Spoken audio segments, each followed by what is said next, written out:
আমাৰ ৰাজ্যখনত বহু ধৰণৰ ফেষ্টিভেল হয়, কিন্তু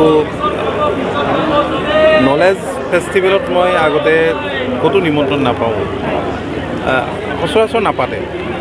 আৰু knowledge festival international knowledge festival, ইয়াত জাৰ্মান, ছুইডেন, ভূটান, ম্যানমাৰ বিভিন্ন কাণ্ট্ৰিৰ ৰিপ্ৰেজেণ্টেটিভ আহিছে, অভিনেতাও আহিছে। আৰু আজি এটা গুৰুত্বপূৰ্ণ বিষয়ৰ ওপৰত আলোচনাত অংশ ল'বলৈ মোক নিমন্ত্ৰণ জনাইছিল। কৃষি বিষয়ক এটা ছাবজেক্ট। বিটিআৰৰ যি এলেকা আছে, এই এলেকাটো যথেষ্ট ফাৰ্টাইল। ইয়াত প্ৰচুৰ সম্ভাৱনা আছে কৃষি ক্ষেত্ৰখনত আৰু আনুষংগিক ক্ষেত্ৰখনত।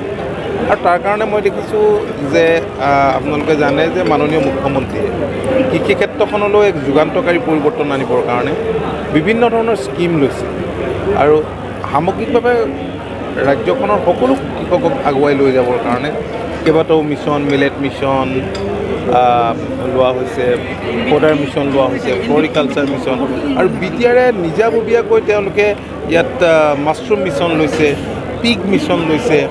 আৰু কঠোৰ পৰিশ্ৰমী, কিন্তু ইয়াত নতুন নতুন বহুত খেতি, কাৰণ পৃথিৱীৰ বিভিন্ন ঠাইৰ লগত তেওঁলোকৰ সংযোগ থকাৰ কাৰণে অন্য কাণ্ট্ৰিত কৰা কেতবোৰ খেতি যাৰ বাণিজ্যিক মূল্য আছে, সেইবিলাক খেতি ইয়াত কৰিছে।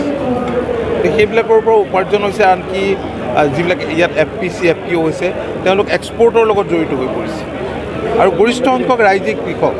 গতিকে কৃষি ক্ষেত্ৰখনলৈ যদি এটা পৰিৱৰ্তন আনিব পাৰে আৰু অনাৰ কাৰণে যিটো বিটিআৰে ব্যৱস্থা লৈছে, মই ভাবোঁ যে সামগ্ৰিকভাৱে বিটিআৰ বসবাস কৰা লোকসকল, কৃষক লোকসকল নিশ্চয় উপকৃত হ'ব। আৰু আপোনালোকে জানে যে ৰাজ্যখনৰ GDPত 20% কৃষি আৰু আনুষংগিক খণ্ডৰ পৰা আহে।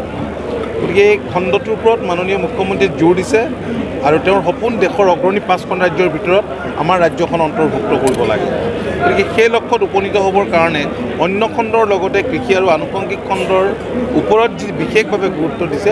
আৰু বিটিআৰ প্ৰশাসনে চেণ্ট্ৰেল আমাৰ যিবিলাক স্কিম আছে তাৰ ফাণ্ড পায়, ষ্টেটৰ পায়, আৰু বিটিআৰৰ পৰা নিজাববীয়াকৈ যিখিনি কৰিছে, মই ভাবোঁ যে বহুত দূৰ আগুৱাই লৈ যাব। তেওঁলোকে অগৰ প্লেণ্টেশ্যনৰ ওপৰত, মানে চাচি গছ যাৰ পৰা তেলটো ওলায়, আৰ্টিফিচিয়েল ফাংগাছ সৃষ্টি কৰি ইয়াত কৰিবৰ কাৰণে চাইণ্টিফিক পদ্ধতিৰে তেওঁলোকে এটা পৰিকল্পনা কৰিছে আৰু ইয়াত সেইটো তেওঁলোকে শ্ব' কৰিছে। গতিকে মই ভাবোঁ যে তেওঁলোকে নতুন নতুন যি আঁচনি লৈছে, কাৰণ সমগ্ৰ আটাইকেইখন জিলাতে তেওঁলোকে ব্যাপক হাৰত অগৰুৰ বাবে চাচি গছ ৰোৱাৰ এটা পৰিকল্পনা কৰিছে। কিন্তু নতুন তেওঁলোকৰ যি পৰিকল্পনা, এই পৰিকল্পনাবোৰে যদি সঁচা অৰ্থত সাকাৰ ৰূপ পায়, মই ভাবোঁ যে বহুদূৰ কৃষকসকল আগুৱাই লৈ যাব আৰু ইনকম দুগুণ নহয় কেইবাগুণো বৃদ্ধি হ'ব। মই প্ৰমোদ বড়ো ডাঙৰীয়াক মই বিশেষভাৱে বিটিআৰৰ মুৰব্বীক ধন্যবাদ জনাইছোঁ।